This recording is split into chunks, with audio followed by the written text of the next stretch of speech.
Bismillah Rahman Rahim. Assalamu alaikum. Dear students, I hope you are well by the grace of Almighty Allah. I am also fine. You are welcome to BNIS Home School. This is Muhammad Ramzan Ali, Assistant Teacher of Bonasri National Ideal School, Dhaka. Today, I will take a class for the students of class 9. The subject is English second paper and class number is 16. And today our topic is narration part 1, board question 2016. তো ছাত্রছাত্রীরা আমরা ইতিপূর্বে ন্যারেশনের rules নিয়ে আলোচনা করেছিলাম, passage narration, simple narration এবং প্র্যাকটিসও হয়েছে অনেক কিছু। এখন আমরা বোর্ড কোশ্চেনের প্যাসেজ ন্যারেশন প্র্যাকটিস করব। এর মধ্যে এবার নির্ধারণ করা হয়েছে 2016 সালের। তো এর মধ্যে এখন সবগুলো নিয়ে আলোচনা করলে তো সময় হবে না। আমি গুরুত্বপূর্ণ দুইটা প্যাসেজ ন্যারেশন নিয়ে এখানে আজকে আলোচনা করব। আমি ট্রাই করব এর মধ্যে কি কোন কোন রুলস ব্যবহার হয়েছে এবং কিভাবে ব্যবহার হয়েছে সেগুলো তোমরা মনোযোগ সহকারে ক্লাসটি লক্ষ্য করবা। তো আমরা প্রথম এক নাম্বারটা শুরু করি, রাজশাহী বোর্ড 2016। আমরা একটু প্যাসেজটা পড়ে নেই, তাহলে বুঝতে সুবিধা হবে এখানে বক্তাকে এবং শ্রোতাকে, কারণ আমাদের প্যাসেজ ন্যারেশনের সবচেয়ে গুরুত্বপূর্ণ বিষয় হলো বক্তা এবং শ্রোতা নির্ণয় করা। দেখি, what's your programme after the examination asked Hira. তাহলে প্রথমে আমরা এই মুহূর্তে বক্তা পাইলাম হলো হীরা। আচ্ছা, তাহলে হীরা যেহেতু এই মুহূর্তে বক্তা, আমাদের কিন্তু শ্রোতা খুঁজে বের করতে হবে। এখন Meera said I have not decided, তাহলে এই মুহূর্তে আমরা শ্রোতা পাইলাম হলো মীরা। তাহলে যেহেতু আমরা বক্তা এবং শ্রোতা খুঁজে পেয়েছি, তাহলে এখন আমরা লেখা শুরু করতে পারি। তাহলে হীরা কাকে জিজ্ঞাসা করছে? মীরাকে জিজ্ঞাসা করছে। তাহলে আমরা এখন প্রথমে হীরা লিখব। হীরা কাকে জিজ্ঞাসা করছে? মীরাকে জিজ্ঞাসা করছে। তাহলে আমরা কি লিখতে পারি?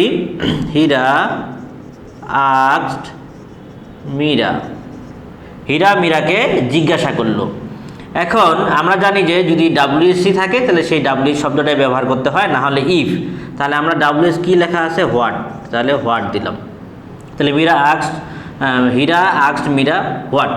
এখন এইখানে লেখা আছে হোয়াটস ইয়োর প্রোগ্রাম। তাহলে ইয়োর প্রোগ্রাম হলো সাবজেক্ট, এটা আমাকে আগে লিখতে হবে।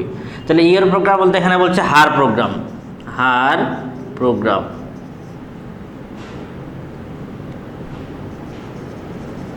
এখন এইখানে ব্র্যাকেট দিয়ে আমাকে নির্ণয় করে দিতে হবে এই হারটা আসলে কে।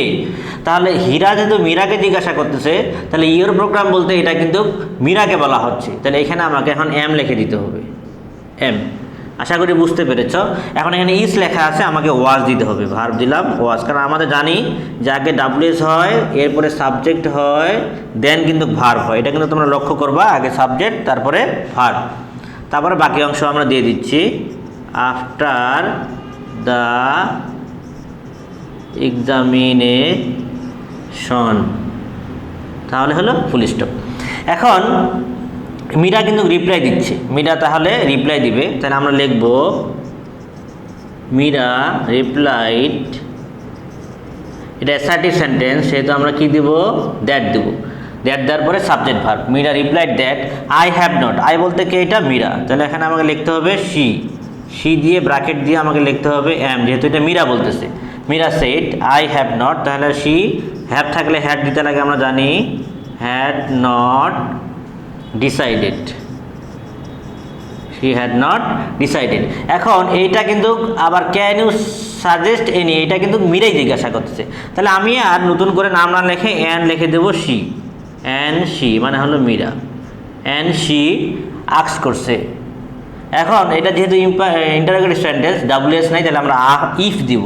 তাহলে অ্যান শি আস্কড, আস্ক লেখার পর আমরা এখন ইফ দিব। ইফের পরে আমি বারবারও বলতেছি সাবজেক্ট, এরপরে ভার্ব দিবা কিন্তু।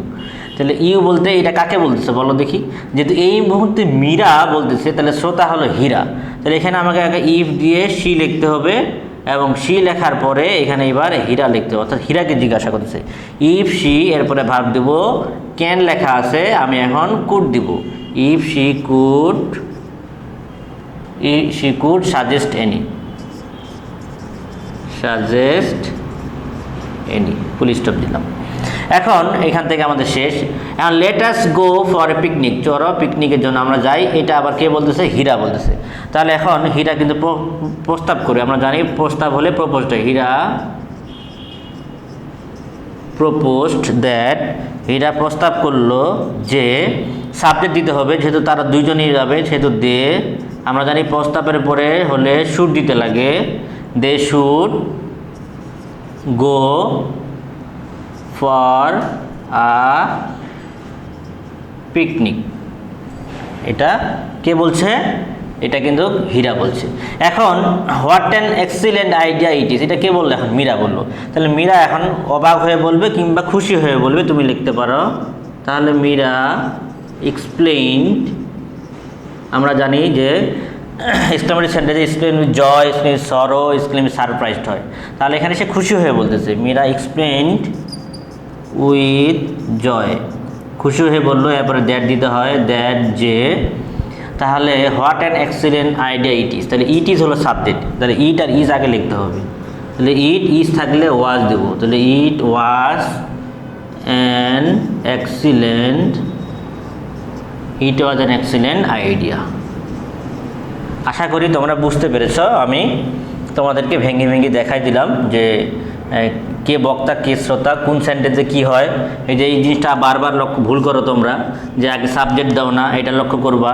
এই যে প্রপোজড হলে প্রস্তাব হয়, শুড হয়, এটা লক্ষ্য করবা। এই যে প্রপোজড হলে শুড দিতে হবে, এটাও লক্ষ্য করবা। আর এই যে সাবজেক্ট ভার্ব আগে নিয়ে আসতে হবে, যে এখানে সাবজেক্ট ভার্ব হলো শেষে, এটা তোমরা খুঁজে পাও না, এটা সামনে নিয়ে আসতে হবে।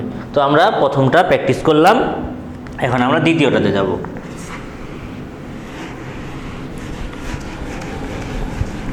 এখন আমরা দ্বিতীয়টাতে যাচ্ছি, এটা একটু বড়, উপর থেকে নেই। 2 নাম্বার দেখো, 2 নাম্বার কি বলছে একটু পড়ে নিই আমরা, দেখি বক্তা শ্রোতাকে খুঁজে বের করতে হবে। The stranger said the boy, তাহলে আমরা পেয়ে গেছি বয় এবং আগন্তুক। তাহলে একজন আগন্তুক সেইড দ্য বয়, ছেলেটাকে বলতেছে, can you tell me the way to the nearest hotel, বলছে তুমি কি আমাকে আশপাশের যে কোনো একটা হোটেলের নাম বলতে পারো।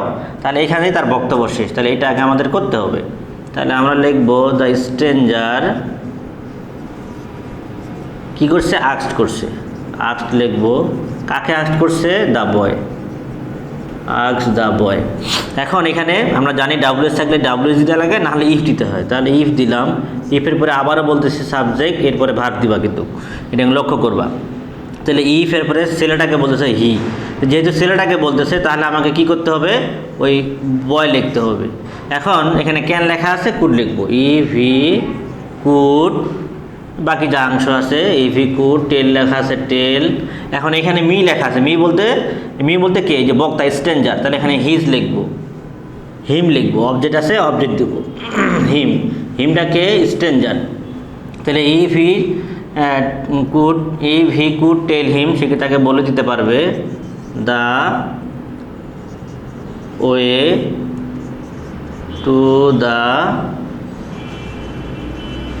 Nearest hotel. তাহলে স্ট্রেঞ্জারের বক্তব্য শেষ। এখন এই ছেলেটা উত্তর দিচ্ছে, ইয়েস স্যার আই ক্যান, আমি পারবো। Do you want residential one in which you can spend the night, said the boy. তাহলে এই বক্তব্য পুরোটাই হলো বয়টা, তাহলে বয়টাকে আমরা সামনে নিয়ে আসবো, দ্য বয়। এখন আমরা জানি যে স্যার থাকলে রেসপেক্টফুলি লিখতে হয়, আর ইয়েস থাকলে রিপ্লাই নিতে অ্যাফার্মেটিভ। তাহলে দ্য বয় রেসপেক্টফুলি রিপ্লাই লিখবো আমরা, রেসপেক্টফুলি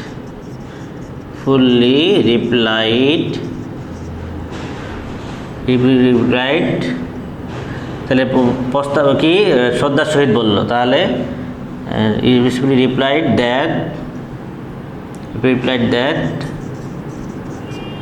তাহলে কি ইয়েস থাকলে কি হয়? Reply in the affirmative. তাহলে লাগবে না, যেটা প্রয়োজন নাই।